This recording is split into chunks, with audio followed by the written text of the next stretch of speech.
Welcome viewers. According to a report by The Washington Post, prosecutors working on the classified documents case against former President Donald Trump have faced threats and harassment as the legal battle unfolds. In this video we will break it all down for you. But before we continue, please take a minute of your precious time to hit the subscribe button below and turn on the notification bell to get the latest update from us. Citing a government official and extremism experts, the article reveals that prosecutors involved in the case have encountered significant harassment and threats online and during protests. Trump supporters have reportedly posted the names of prosecutors and government workers on the internet and shouted their names at demonstrations. However, federal agencies have not observed an overall increase in threats to law enforcement in the weeks following Trump's indictment regarding his possession of the documents at Mar-a-Lago. The FBI declined to comment on the matter. The Justice Department has attempted to prevent the disclosure of the names of individuals working on Trump cases, although prosecutors' names are typically included in public court filings. Trump himself has publicly criticized those investigating him, including special counsel Jack Smith, who is overseeing the probe. In response to previous reports of increased threats against law enforcement officials after the FBI's search of Mar-a-Lago, the agency stated its commitment to assessing and addressing such threats, which it described as reprehensible and dangerous.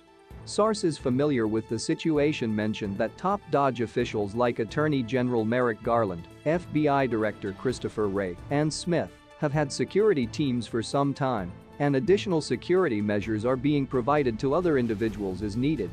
Experts interviewed by The Washington Post noted that threats against law enforcement have generally declined since the Capitol riot on January 6, 2021. As people have become more aware of the potential legal consequences they may face. However, they caution that there is still a presence of violent rhetoric targeting those perceived as investigating Trump. While threats have decreased compared to the immediate aftermath of the raid at Mar-a-Lago in August 2022, experts warn about the possibility of violence as the case progresses.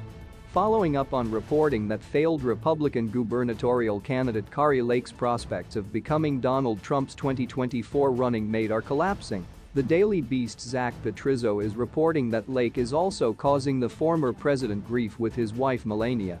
Speaking with the hosts of the Daily Beast's The New Abnormal, Petrizzo pointed to an article in People magazine that made the claim that Lake has been at Mar-a-Lago with Trump more than his wife and that is putting him in an awkward position with Melania.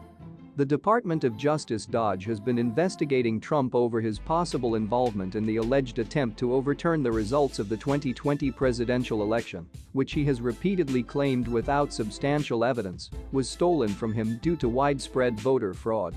The investigation began with a focus on the January 6, 2021 riot, which saw a group of Trump supporters storm the U.S. Capitol building, allegedly motivated by Trump's unfounded claims of widespread voter fraud that he said cost him the election, but has expanded to include fake elector schemes allegedly organized by Trump allies.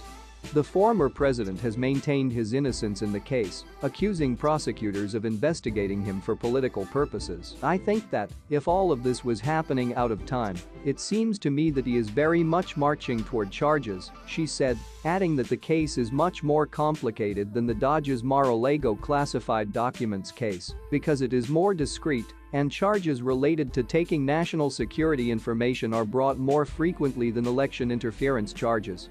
I think there is some concern that we might be well into the next presidential cycle before all of this would be ready, Farhadian Weinstein said. That puts sort of a cloud over the whole thing.